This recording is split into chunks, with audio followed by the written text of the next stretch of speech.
Hola, muy buenos días, que Dios les bendiga, que este sea un jueves de bendición, un jueves de cumplimientos, un jueves donde todas las cosas les salgan bien. Y si no, recuérdese que Dios de todos modos siempre está en control y que todo lo que Él permite en nuestras vidas, Él lo hace obrar para bien de los que le amamos. Y que este es el día que el Señor hizo para que nos gocemos y nos alegremos en Él.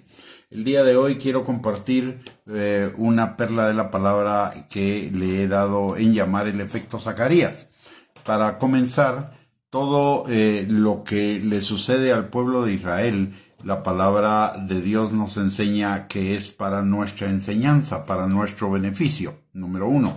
Número dos, el pueblo de Israel es el pueblo que Dios escogió para revelarse a sí mismo, tanto en cuanto a que fue al pueblo de Israel el que le dio la palabra, como también las circunstancias, las costumbres, los hechos del pueblo de Israel son un modelo para nosotros. La palabra de Dios dice que todo lo que se ve es hecho de lo que no se ve, y lo que se ve o se veía en el pueblo de Israel era una profecía o una enseñanza de parte del Señor para cada uno de nosotros. Y con el efecto Zacarías efectivamente sucede lo mismo.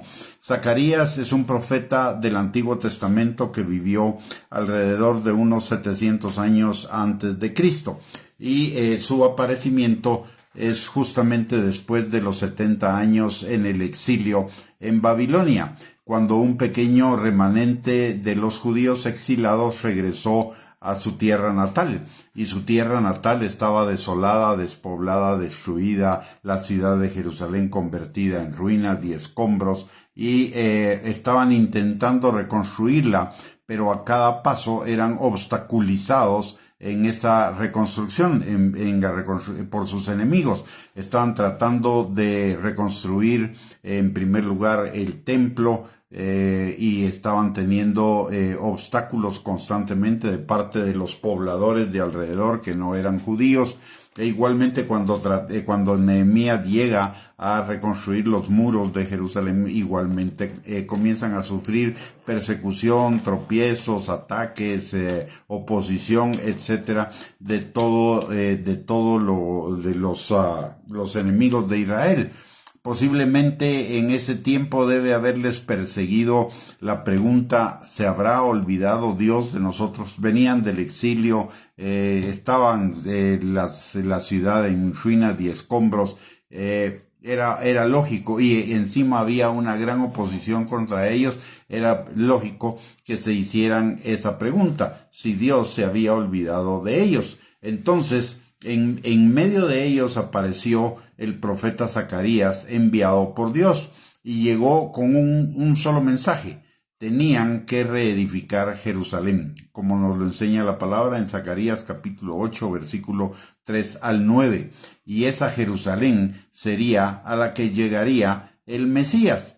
La traducción, la palabra en hebreo que se traduce al español Zacarías es la palabra Sichariah, y ya significa Dios, en tanto que Sichar o Sicar significa recordado, de tal manera que el nombre de Zacarías significaba en los días del exilio, cuando pensaban que Dios los había olvidado, que Dios se había acordado de ellos, que Dios se acordaba de ellos.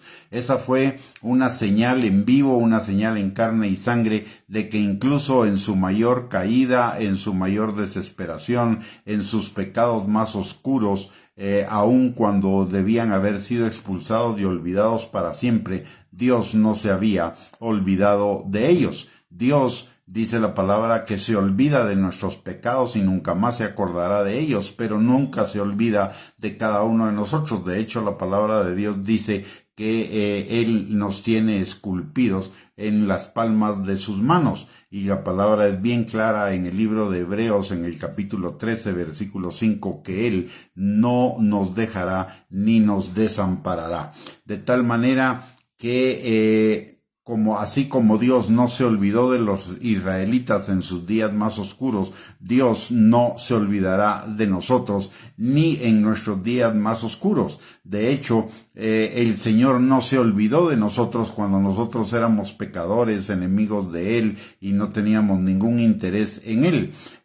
Su fidelidad para con nosotros siempre será mayor que nuestros pecados. La palabra en Lamentaciones, capítulo 3, versículo 22, Dios dice: por la misericordia de Jehová no hemos sido consumidos, porque nunca decayeron sus misericordias. Nuevas son cada mañana. Grande es su fidelidad. Y cuando hablamos de la grandeza de la fidelidad de Dios, estamos hablando de la grandeza de Dios, y la grandeza de Dios es infinita. Por lo tanto, su misericordia, su fidelidad para con cada uno de nosotros es infinita. Él nunca se olvidará de nosotros. Recordemos los tiempos como mencioné hace un momento, recordemos los tiempos del pasado, cuando éramos pecadores, cuando estábamos cuando estábamos caídos, cuando no teníamos ningún interés en Dios, ni aún ahí Dios se olvidó de cada uno de nosotros.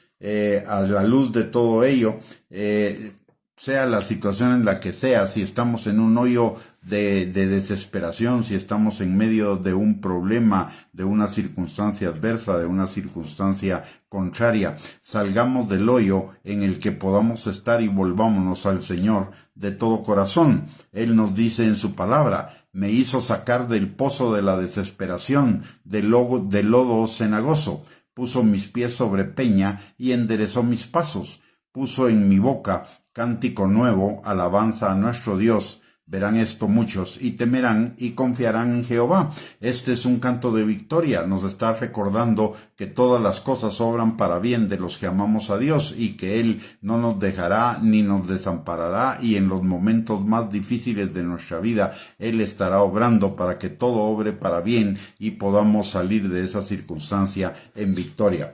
Por el otro lado, si no estamos en una situación difícil, igualmente dediquemos nuestras vidas a vivir para Él. Recordemos que la palabra en Hechos capítulo 17 versículo 28 nos recuerda, y Dios nos dice, que en Él vivimos, en Él somos y en Él nos movemos. Por el otro lado, la palabra en Colosenses capítulo 3 versículo 3 nos recuerda que nuestra vida está escondida con Dios en Cristo, y en Colosenses 1:27 que la esperanza de gloria es Cristo en nosotros, de tal manera que vale la pena dedicarnos a vivir para Él. Y finalmente, en medio de cualquier circunstancia, sea positiva, sea negativa, agradezcámosle y bendigámosle aún más. ¿Por qué? Porque todo lo que nosotros tenemos, podemos, somos, hacemos, es por la misericordia de Dios. Juan 3:27, Dios nos dice: no hay nada que el hombre pueda recibir que no le haya sido dado del cielo. Y la palabra también en Primera de Tesalonicenses capítulo 5 versículo 16 al 18 nos instruye de que estemos siempre gozosos, de que oremos sin cesar y de que le demos al Señor gracias en todo y por todo, porque esa es la voluntad de Dios para nosotros, y la voluntad de Dios es buena, agradable y perfecta. Recordemos que tenemos libre acceso al trono de la gracia para encontrar misericordia y gracia para el oportuno socorro, y que la forma de entrar a ese trono de la gracia es con acción de gracias y con alabanza, como Dios nos lo enseña en el Salmo 100, versículo 4. Muy bien, mis amados hermanos, recordemos entonces la enseñanza del día de hoy. Dios se olvida de nuestros pecados y nunca más se acordará de ellos, pero eso no implica que Dios se olvide de nosotros. Dios nos tiene siempre presentes, estamos delante de la palma de sus manos. Él no nos dejará y no nos abandonará, no importa la situación en la que estemos. Así como no nos abandona en las malas situaciones, no nos va a abandonar tampoco en las buenas. Y Él está empeñado en que se cumplan sus buenos planes para nuestras vidas, planes de bien y no de mal, para darnos un futuro y una esperanza, y para llevar nuestra vida en aumento como la luz de la aurora. Así que podemos confiar plenamente en Él. Dios no se ha olvidado, aunque no lo sintamos, aunque no lo escuchemos, aunque no lo percibamos. Nuestra relación con Dios no es por los sentidos, no es por la vista, es por la fe, y Él ha dicho: no te dejaré ni te desampararé. Muy bien, hemos llegado al final de esta perla. Que el Señor les bendiga, les guarde, tengan un bendecido día, y si Dios lo permite, nos volvemos a encontrar a las 7 de la noche para un estudio en la palabra de Dios. Muchas gracias por conectarse, bendiciones y un abrazo para cada uno.